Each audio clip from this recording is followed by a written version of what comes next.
엔비디아 주식을 오랫동안 갖고 있던 사람들은 지난해 1월을 잊지 못할 겁니다. 만들어진 지 2년도 되지 않은 중국의 AI 스타트업 딥시크가 챗GPT에 버금가는 성능을 가진 AI 모델 R1을 내놓은 겁니다.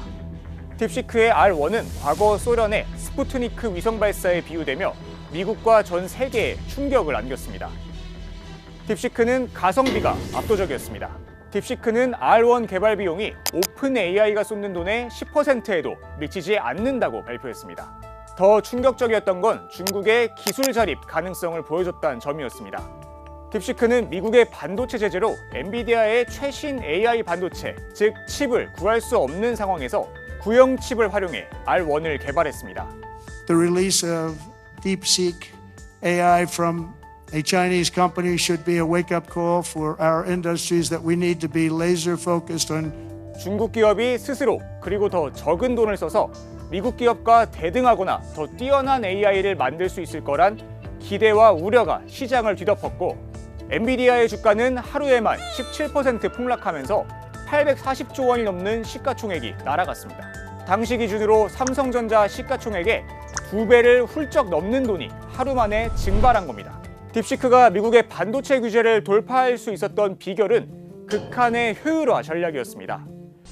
딥시크는 R1의 뼈대가 되는 V3 모델을 개발하며 겪었던 문제들을 지난해 5월 공개한 논문에서 자세히 설명했습니다. 다음 단계의 대규모 언어 모델 개발을 시도할수록 칩과 칩 사이의 데이터 통신 속도가 점점 더 큰 부담이 되며 발목을 잡았고 고대역폭 메모리의 용량이 부족해 연산 속도가 급격히 느려지면서 학습 효율이 떨어지는 문제가 있었습니다. 딥시크는 꼭 필요한 연산 장치만 활성화해 통신 속도를 높였고 데이터를 압축해 메모리 사용량을 획기적으로 줄였습니다. 최신 칩이 없다는 하드웨어의 열쇠를 소프트웨어를 쥐어짜 극복한 겁니다. The magic here is that instead of taking months to train and hundreds of millions of dollars, it took under 2 months to train and cost under, according to the company. 이후 딥시크는 지난해 12월 최신 버전인 V3.2를 공개하며 자체 평가 결과 GPT-5와 제미나이 프로 3에 근접했다고 주장했습니다. 최근엔 논문을 통해 연산 과정의 효율성을 개선하는 MHC란 기술과 고대역폭 메모리의 용량 문제를 완화하는 엔그램 기술을 잇따라 공개했습니다. 그렇다면 딥시크의 차세대 모델은 어떤 모습일까요? 최근 딥시크가 중국의 설련유인 춘제 전후로 차세대 모델인 V4를 출시할 수 있다는 가능성이 제기되고 있습니다. 미국의 기술 전문 매체 디인포메이션은 코딩 성능에서 V4가 챗GPT나 클로드보다 앞설 걸로 예상된다고 보도했습니다. 반면 사우스차이나 모닝포스트는 지난해처럼 세상을 깜짝 놀라게 하진 않을 거라며 선을 그었습니다. 월스트리트 저널은 딥시크가 차세대 모델 개발 과정에서 난관에 부딪혔다고 보도했습니다. 딥시크는 지난해 차세대 모델을 개발하면서 화웨이 같은 중국산 칩을 사용하려고 시도했습니다. 하지만 결과는 만족스럽지 못했고 다시 엔비디아 칩을 쓰면서 진전을 보였습니다. 월스트리트 저널은 바로 이 지점에서 더욱 높아진 하드웨어의 벽을 지적했습니다. 미국의 제재로 첨단 칩 확보에 제약이 있는 상황이 계속되는 가운데 중국 칩과 미국 칩의 성능 차이가 더 크게 벌어졌고 그 결과 미국 기업들을 따라잡는 게 더욱 어려워졌다는 겁니다.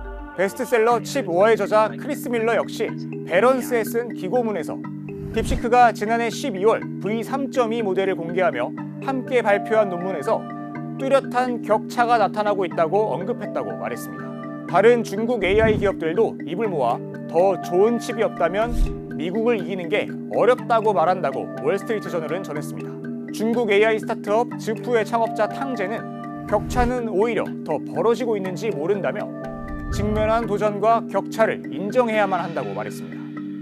알리바바의 AI 모델 Q1 개발 총괄인 저스틴 리는 3년에서 5년 안에 중국 기업이 오픈 AI를 뛰어넘을 가능성이 얼마냐는 질문에 20% 이하라며 선을 그었습니다. 최근 미국이 엔비디아의 H200 중국 수출을 허용했지만 이미 공개된 최신 칩 블랙웰과 출시 예정인 루비는 구할 수 없는 만큼 판을 뒤집기는 어려울 거라고 월스트리트 저널은 전망했습니다. 이제 중국 AI 산업은 효율화를 통해 세계 최고의 기술 대신 세계에서 제일 많이 쓰이는 기술을 개발하는 데 집중할 거라고 블룸버그와 사우스차이나 모닝포스트는 내다봤습니다. 미국이 범용 인공지능이라는 하나의 결승선만 보고 달리는 마라톤을 뛰고 있다면 중국은 누구나 이용할 수 있는 오픈소스 AI 모델을 더 저렴하게 만들어 수많은 시장과 산업에 진출하는 힙종 경기를 뛰게 될 거란 뜻입니다. 실제로 미국 상무부 산하 AI 표준혁신센터는 보고서에서 점점 더 많은 중국 기업들이 세계적 수준의 오픈소스 AI를 개발하고 있다며 중국 AI 산업의 저변이 넓어지고 있다고 분석했습니다. 마이크로소프트의 사장 브래드 스미스는 중국 AI 기업들이 값싼 오픈소스 AI를 앞세워 아프리카와 같은 서구권 바깥의 신흥시장에서 미국 AI 기업들을 앞서고 있다며 우리는 중국 기업보다 더 나은 칩을 확보할 수 있지만 가격 경쟁은 필수적이다라고 말했습니다.